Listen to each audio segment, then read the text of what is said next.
Okay, good morning, children. So it's another Monday, it's another day. So this morning, the topic we have is the wonder of the universe. So, in an introduction to philosophy, class explores the awe-inspiring nature of space and our place within it. So it's like when you look up at the stars at night and feel amazed by how vast and beautiful the universe is. So in philosophy, we think about big questions, like what the universe means and how we fit into it. So we wonder about the stars, galaxies, and other mysteries of space, and we explore how these ideas shape our understanding of the world and ourselves. It's all about marveling at the wonders of the cosmos and trying to understand our place in this vast and amazing universe. So now let's proceed to our discussion. So in the grounding activity, so this is the first question. So what is my purpose in life? Another also, what are my life's impacts on Earth and other organisms that live on it? So this question is, have you ever thought about your purpose? When contemplating such life questions, you might consider the impact of your actions and decision on other people. However, do you also consider how your action could impact other living things and the environment?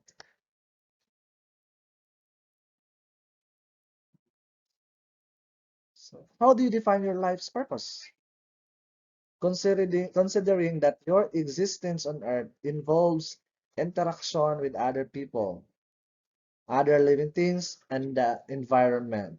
How this shape your perspective on your role, purpose, and meaning?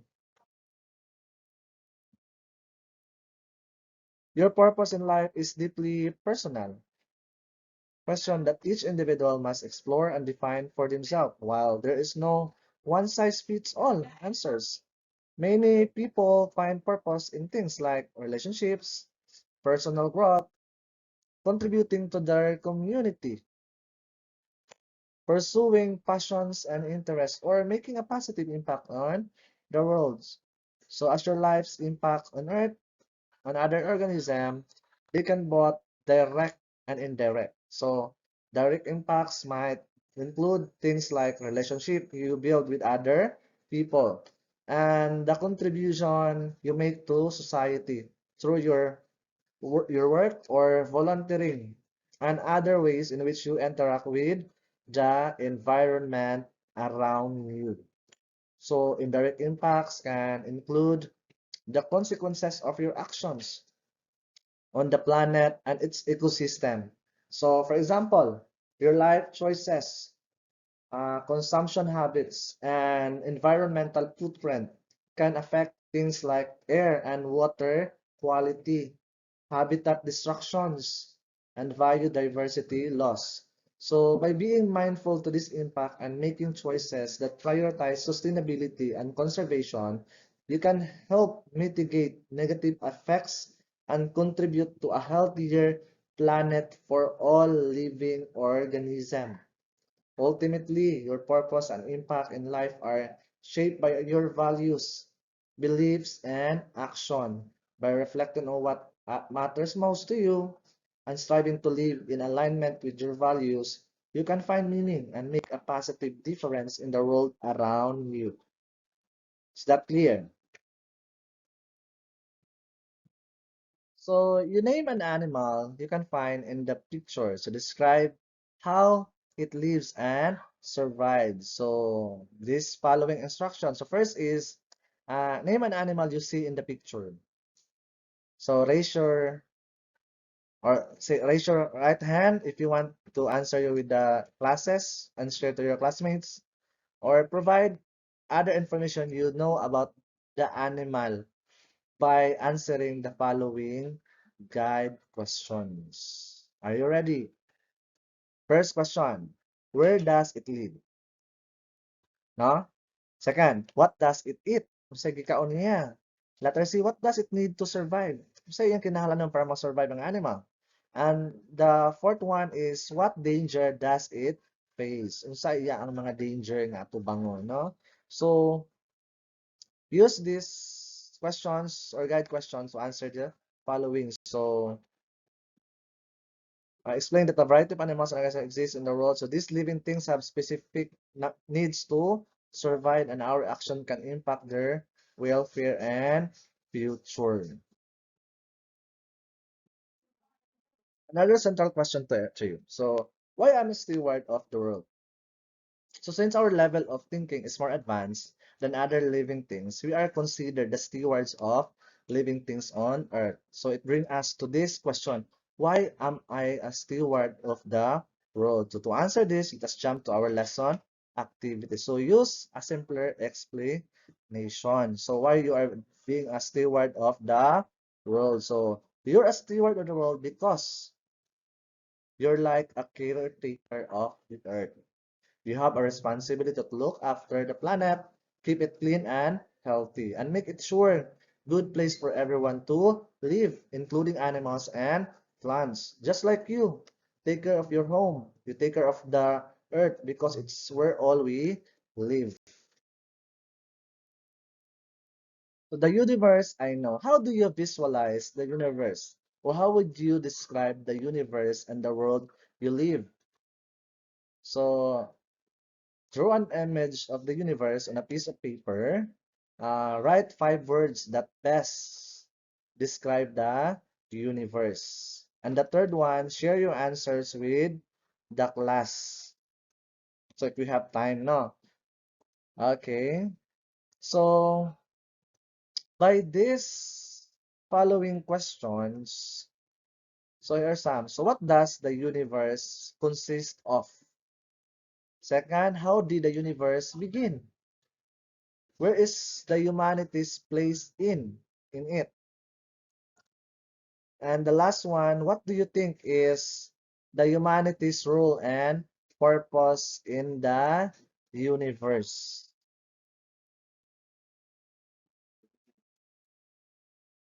So with these questions, you answer it in a 1/2 lengthwise.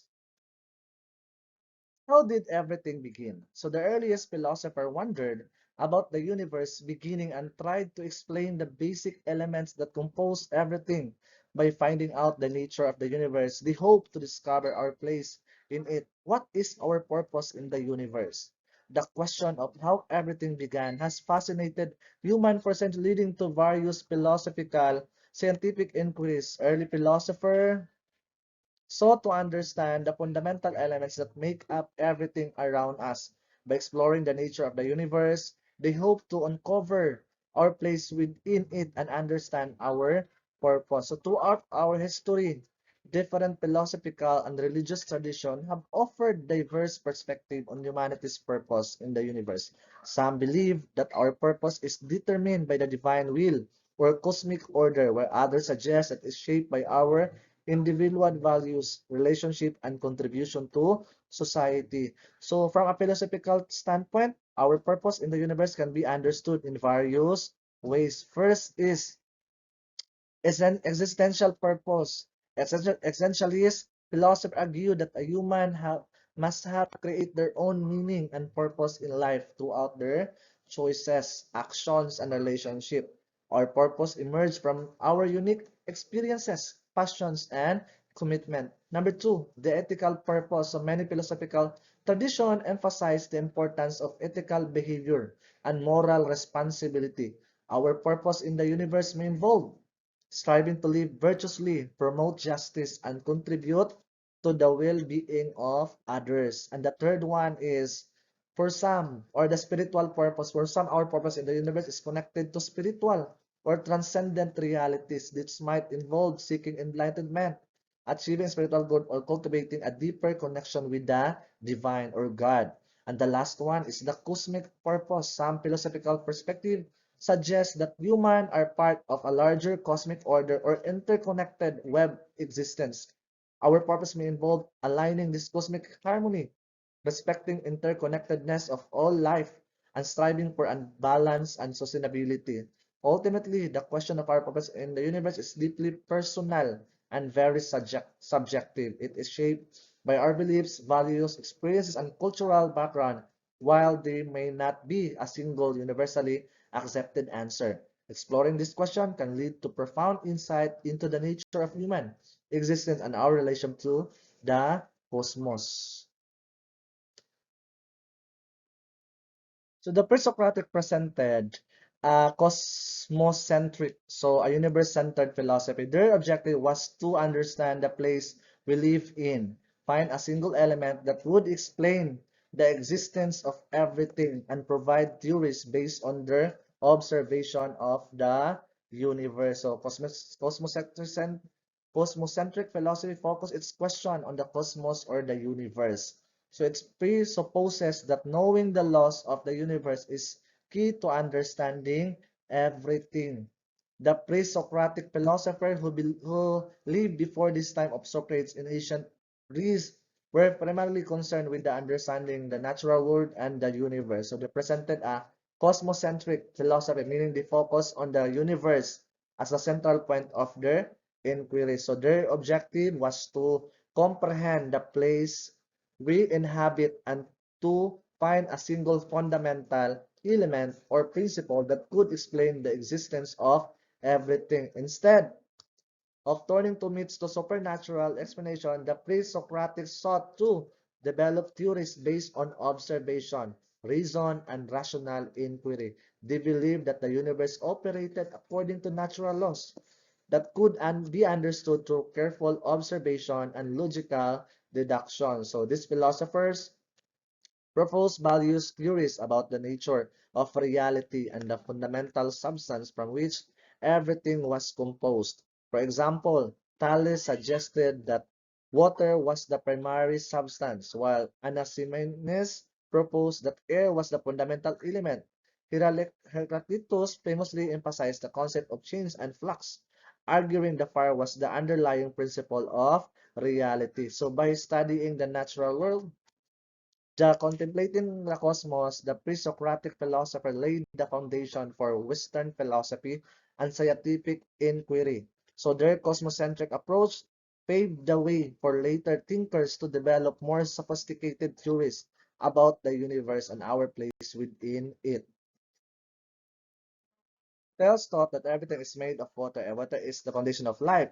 Nothing else could be more made without water. So Thales of Miletus was a Greek mathematician, astronomer, and a statesman. He is often regarded as the first philosopher engaged in scientific philosophy. So Thales, one of the pre-Socratic philosophers, indeed proposed that everything is ultimately made of water. He believed that water was the fundamental substance or element which all other things in the universe originated. Thales' theory was significant because it represented an early attempt to explain the natural world in terms of a single and fundamental principle. So Thales' reasoning likely stemmed from the observation that water is essential for life, and it is found in various forms throughout the natural world, such as rivers, oceans, and rain. He may have also noticed water's transformative properties as it can change states between liquid, solid, from ice and gas to vapor. So while modern science has disproven Thales' specific idea that water is the sole foundation of all matter, his philosophical approach was groundbreaking. Thales demonstrated a commitment to rational inquiry and naturalistic explanation, setting that stage for later developments in scientific thoughts. His theory paved the way for future philosophers and scientists to explore the composition of matter and the fundamental forces that govern the universe. Plus, Heraclitus taught that everything on earth was a beginning and an end. He believed fire is the basic component of life because it symbolizes destruction, death, and impermanence. So his primary contribution to an ancient Greek philosophy was that world undergoes constant change. So Heraclitus, another pre-Socratic philosopher, indeed had a profound view on the nature of existing. He famously asserted that everything in the world is in a constant state of flux or change. So Heraclitus believed that nothing remains static, rather everything undergoes continuous transformation, which a perpetual cycle of creation and destruction. So Heraclitus used the symbol of fire to illustrate his philosophical ideas. Fire for him represented not only destruction and death, but the process of transformation and renewal. So just as a fire consume the transform matter, so too does to the universe constantly change and evolve. So in this sense, fire symbolizes the dynamic nature of resistance and impermanence of all things. So by emphasizing the transitory and the ever-changing nature of reality, Heraclitus challenged prevailing notion of stability and permanence. He argued that seeking constancy of permanence in the world was futile, as everything is subject to change. Instead, Heraclitus advocated for embracing the flux of existence and recognizing the interconnectedness of all things. And also, he also perspective had profound influence on subsequent Western thought, particularly in the realms of metaphysics, epistemology, and ethics. So his emphasis on change and impermanence paved the way for later philosophical movements such as existentialism and process of philosophy, which similarly grapple with questions of existence, identity, and meaning in the world characterized by the flux. So Leucippus and Democritus are the first to conceive the idea of atoms. So they believe everything could be divided and reduced to a basic invincible element. This basic element can no longer be divisible or reduced. So in science, you learn about atoms. So do you know that the theory of atomism, that is everything is composed of atoms, came from a Greek philosopher named Leucippus. So as and was developed further by his pupil Democritus. So Leucippus and Democritus were ancient Greek philosophers who credited with the development of concept of atoms. So they proposed that everything in the universe, including matter and space, is composed of tiny, invincible particles called atoms. So their theory of atom was based on the idea that all substances could be broken down into smaller and smaller parts until reaching the smallest possible unit. So the atom So that's atom na. According to Lysippus and Democritus, atoms are eternal, indestructible, and invincible. They believe that atoms are constantly moving and combining to form different substances, and that the properties of substance are determined by the arrangement and movement of its constituent atoms. So Lysippus and Democritus' atomic theory was revolutionary for its time and laid the foundation for modern atomic theory, while their ideas were not widely accepted in the ancient Greece. They later gained prominence and influenced the development of scientific thought in the Western world. Today, the concept of atoms is fundamental principle in chemistry and physics, forming the basis for our understanding of the structure and behavior of matter. So Anaximander believed no single element could explain the existence of everything in the world. So the apparent, the boundless, or the limitless created the elements that produce everything in combination with one another. So Anaximander succeeded Thales, and unlike his master, he did not believe that a single element could explain the existence of everything. He believed that elements such as water and fire come from an indefinite and they are ruled by the natural laws of nature and balance. So Anaximander, an ancient Greek philosopher, proposed a cosmological theory that differed from the ideas of his predecessors. Unlike Thales, who believed that water was the fundamental element, Anaximander argued that no single element could explain the existence of everything in the world. Instead, Anaximander introduced the concept of apeiron, which can be translated as the boundless or the limitless. According to Anaximander, the apeiron was a primordial substance for or principle from which all things in this universe originated. It was neither a specific element nor a material substance, but rather an abstract, infinite, and indefinite sources of all existence. So, Anaximander also proposed that the apeiron gives rise to the basic constituent of the cosmos, which then combine and transform to create the diversity of phenomena observed in the world. So this basic constituent included opposites such as hot and cold, wet and dry, and light and dark, which interacted with one another to produce the element and structures of the natural world. So the concept of the apeiron represented a departure from the notion of a single identifiable substance such as the foundation of reality. Instead, Anaximander suggested a more abstract and holistic understanding of the universe where the boundless and infinite serve as the ultimate source of all the existence. Anaximander ideas were influential in shaping early Greek cosmology and philosophy, laying the groundwork for future thinkers to explore the nature of the universe and the fundamental principle underlying reality. Imagine this. What was out there? How did everything begin? So when you look up at the sky at night, what do you see? Can you imagine yourself as one of the early philosophers? Do you also need to know your connection with the distant objects you see? So it is important for you to understand your place in all of this. Are you speak to dust in the universe composed of the same matter and elements that make up the other things? Alternatively, are you a creature created a powerful force capable of holding the world in your hand? So that's must you answer the question. What was out there and how did everything begin? Okay, so that's all for this morning class and goodbye everyone. And I hope you learned a lot from this discussion. Goodbye.